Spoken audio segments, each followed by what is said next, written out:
All right, welcome back to the channel. This week we're spending our week with the 2023 Alfa Romeo Giulia Estrema. That's a mouthful, but check this thing out. I'll give you a shot of the front end here. Just look at that in nice red, that Italian red. You can't go wrong with it. Take a look at the wheels here too, quick. You can't see the Alfa Romeo writing on the brake pad. I want you to see that. Look at that, Alfa Romeo padding. Brake pads, we love that. Nice rims too. Classic Alfa Romeo stuff. Round back, really nice as well. It's just complete. It's very compact though. The Giulia is very compact. It's Giulia or Giulia, whatever. Q4 badging right there as well because it is Q4 version.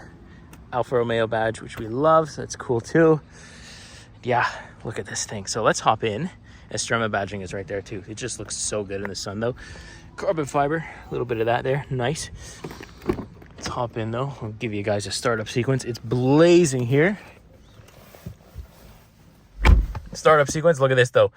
The start button is on the wheel. So let's start this bad boy up. Oh my God, it's so hot out here. Wow. Bunch of beeps. Everything's on.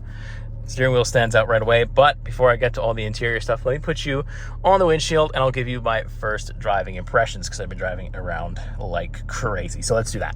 First, or not really first drive, but first couple of drives, first impressions definitely, because I picked the car up this afternoon, so haven't been able to drive it too much yet, but I have enjoyed pretty much every second because, I mean, come on, it's an Alfa Romeo, come on. Didn't expect in such a short time I'd be sitting in one of these cars, but I am so grateful that I am. So let's do it. First impressions.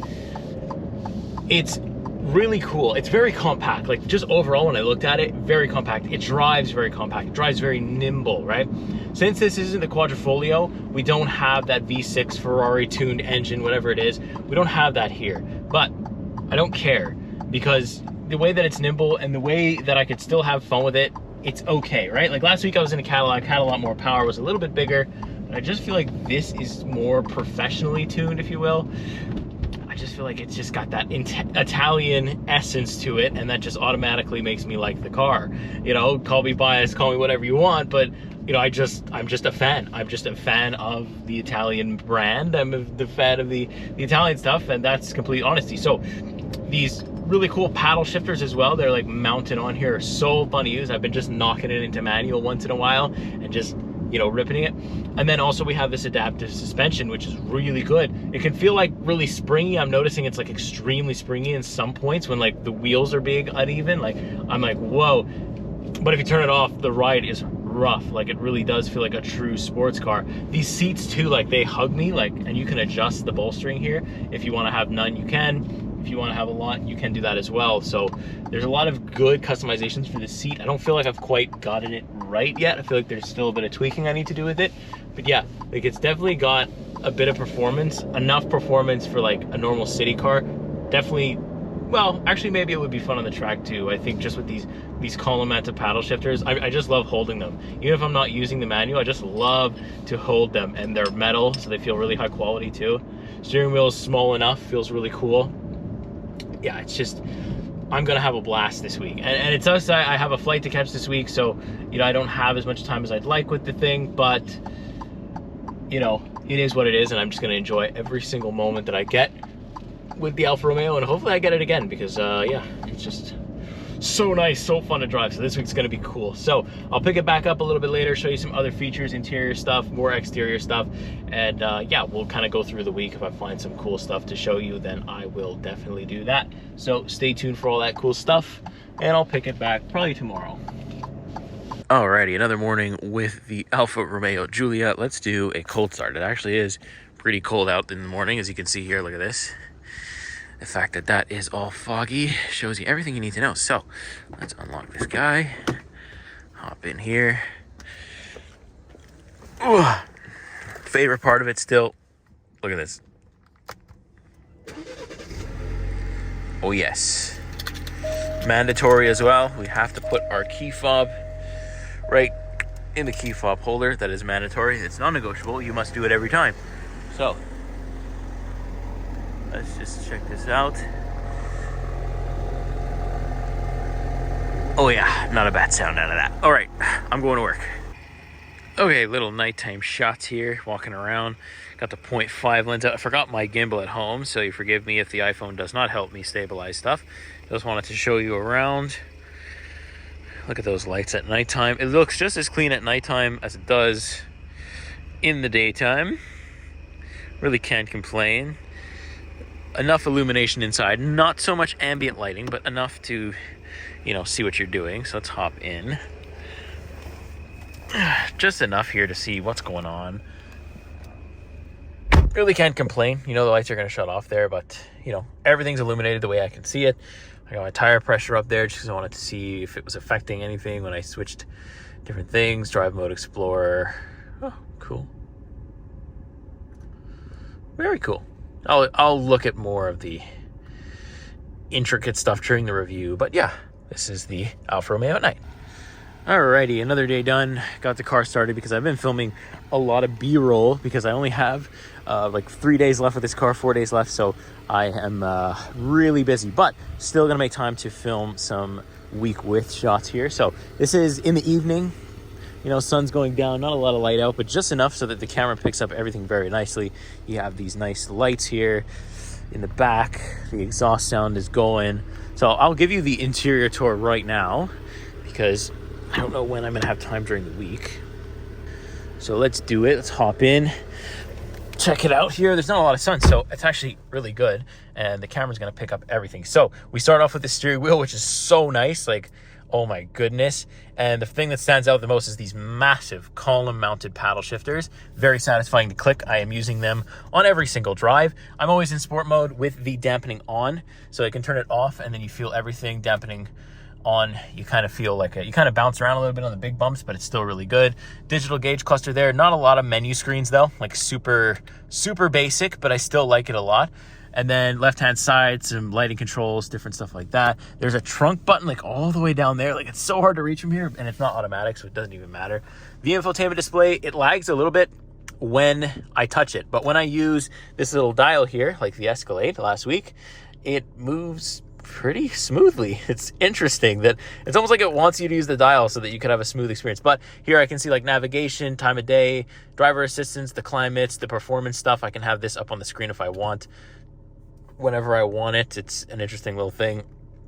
Consumption history, technical gauges, pretty much whatever, and I can just have that up there while I'm driving, which is really cool. So yeah, I like the infotainment. I feel like it's clean, like it feels like it's one part. I just like this whole area of design here where it's like it all kind of smooths together. Feels very European, feels very compact, feels very Italian, because look, we got the Italy right there, the Italian flag right there. I like this like carbon fiber thing around the cup holders and stuff. And like this little insert right here is actually a wireless charger. I can plop my phone down in there, and then, it kind of opens up there. Little Alfa Romeo logo inside there. USB-C ports, USB normal ports as well. Dual zone automatic climate control, Apple CarPlay. Open this guy, look at this. Look at this. This is a little detail that nobody's gonna show you. Check this out. So this is the owner's manual. Let me get this in shot here. This is the owner's manual, and it's like branded to hell. Like, it's just so cool. Even the owner's manual is fire. So like, look, boom, Alfa Romeo single. Super nice carrying case for this. Nobody else shows you this on YouTube, only me. So there you go, boom. And it's also like felt in here, which is really nice. And we have a nice little space for the key fob. At least I think it is, because there's nothing else that I could imagine fitting in there so perfectly other than this here key fob. So that's awesome. We have some dials for the DNA, D for sport, N for balance, and A for, I believe that's eco mode. I don't know why they didn't just put the normal stuff, but they have to be unique, because Alfa Romeo, it's a very unique car. So here's what the seats look like too. Very nice. Alfa Romeo logo like this. No, there's not a lot of stitching. There's no red accent stitching, which would have been cool to see, but there isn't, so I don't care. This little guy here that comes out for your leg support, and these bolsterings here could be adjusted to hold you. Right now I have mine up almost max because I like it to keep me in place while I'm absolutely flying with this thing. So yeah, really great interior, but my favorite part is that start-stop button on the steering wheel. It is just so satisfying, and these column paddle shifters. I love holding the steering wheel. I'd hold it forever. But yeah, I'll pick it back a little bit later in the week, show you some other interesting features and more walkarounds and all that stuff and what it's like to live with this thing. So I'll be right back. Alrighty, last morning with the Alfa Romeo Giulia. We're doing one more cold start, but that's not actually what I want to show you, but I might as well keep things rolling and just start her up really quick here.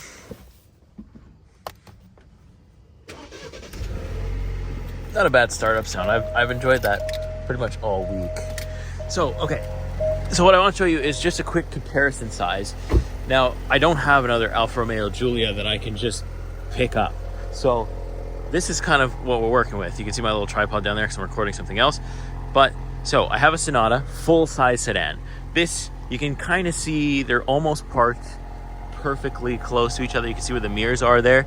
So you can almost see just how much bigger a full-size sedan is, but not by much. You'd actually think it was much bigger, but you could see that the trunk space here just kicks out a little bit more than the Alfa Romeo, and it's pretty much the same thing over in the front, where you can see that they're almost neck and neck with the front end. So, I mean, the Giulia really isn't that much smaller than a normal size sedan.